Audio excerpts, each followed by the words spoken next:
হাসিনুর, অবশেষে দলের সাথে তো অনুশীলনে ফিরেছেন নেইমার। এটা নিশ্চয়ই ব্রাজিল ফ্যানদের জন্য একটা সুখবর, কারণ গণমাধ্যমে বলা হচ্ছিল গ্রুপ পর্বের সবকটি ম্যাচে মিস করতে যাচ্ছেন তিনি। দর্শকদের জন্য যেমন সুখবর, ব্রাজিল টিমের জন্য কতটা স্বস্তি সেটা কিন্তু অনুশীলনে তাকে যেভাবে বরণ করে নেওয়া হয়েছে, এটা গার্ড অফ অনার আসলে বলা ঠিক হয় না, এটা আসলে স্পেশাল একটা ট্রিটমেন্ট দেওয়া হয়। তো সেটা দেখেই বোঝা যায় যে নেইমার দলের জন্য কতটা গুরুত্বপূর্ণ, বিশেষ করে ফিনিশিংয়ে যেভাবে ভুগছে ব্রাজিল। মোটামুটি নেইমারের ইনজুরি নিয়ে সব তথ্য দর্শকদের দেওয়া হয়ে গেছে। তারপর আমি স্পেসিফিক আরও দু একটি তথ্য দর্শকদের দিতে চাই। আমার কাছে কিছু তথ্য আছে, আমরা যদি একটু দেখাই, দেখানোর পরে দর্শক আপনাদের আরও বিস্তারিত জানাবো। নেইমারের যে ইনজুরি আসলে সেটা মূলত তার ডান পায়ের কাপ মাসেলের ইনজুরি। আমাদের ডান পাশের হাঁটুর পেছনে যে মাসেলটা থাকে সেই জায়গায় যে মাসেলটা, সেটাকেই কাপ মাসেল বলা হয়।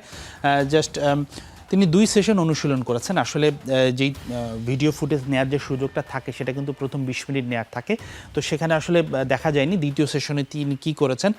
তবে ব্রাজিলের যে গণমাধ্যমগুলো আছে তারা বলছেন যে তিনি দৌড়েছেন, ড্রিবল করেছেন এবং এয়ার ট্রিকের কাজ করেছেন। এয়ার ট্রিক বলতে সেখানে হেডার নিয়ে কাজ করেছেন। তার যেহেতু পায়ের ইনজুরি, কিন্তু হেড করতে তো অসুবিধা নেই, সেই জায়গাগুলো নিয়ে তিনি কাজ করেছেন। গ্রুপ ট্রেনিং তিনি শুরু করতে হয়তো পারতেন, কিন্তু তাকে নিয়ে কোনো রকম ঝুঁকি নিতে চায়নি ব্রাজিলের মেডিকেল টিম। তাকে গ্রুপ ট্রেনিংয়ে অন্তর্ভুক্ত করার আগে আরও 2টি অন্তত টেস্ট করা হবে, সেটা বলছে ব্রাজিলের গণমাধ্যম। হাইতির বিপক্ষে ম্যাচে যদি তিনি আরও 1-2 দিন তো সময় আছে, পরশু দিন হাইতির বিপক্ষে ম্যাচ, আজকে এবং গতকালকে ট্রেনিং সেশনে তিনি যদি আরেকটু ডেভেলপ করতে পারেন, সেক্ষেত্রে বলা হচ্ছে তিনি সাবস্টিটিউট হিসেবে হয়তো 10 মিনিট বা 15 মিনিট সর্বোচ্চ তিনি গেম টাইম পেতে পারেন, তাকে সেই ম্যাচের আমেজটার সঙ্গে আরেকটু অভ্যস্ত হওয়ার জন্য। তবে সেই সম্ভাবনা বা কোনো ঝুঁকি নেবে না সেক্ষেত্রে টিম ম্যানেজমেন্ট।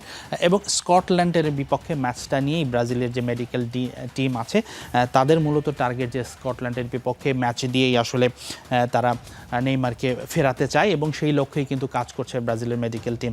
এবং সব কিছু মিলিয়ে আমাদের কাছে আরও কিছু তথ্য আছে যে 4-2-3-1 ফরমেশনে খেলেছিল মরক্কোর বিপক্ষে ব্রাজিল, সেই ফরমেশনটা থেকে তারা বেরিয়ে আসতে পারে। ফরমেশনটা 4-1-4-1 হতে পারে, কিংবা 4-4-2ও হতে পারে। তো যাই হোক, আমরা হয়তো আরেকটা ট্রেনিং সেশন আছে, পরবর্তীতে এই বিষয়গুলো দর্শকদের জানাবো, ব্রাজিল কোন কৌশলে আসলে হাইতির বিপক্ষে খেলতে নামবে। প্রেয়ার্স থাকবে যে নেইমার খুব শীঘ্রই যেন অনুশীলনে পুরোপুরি ফিরতে পারেন দলের সাথে, এবং হাইতির ম্যাচে তাকে দেখা যাবে, এটাই তো আসলে প্রত্যাশা থাকবে।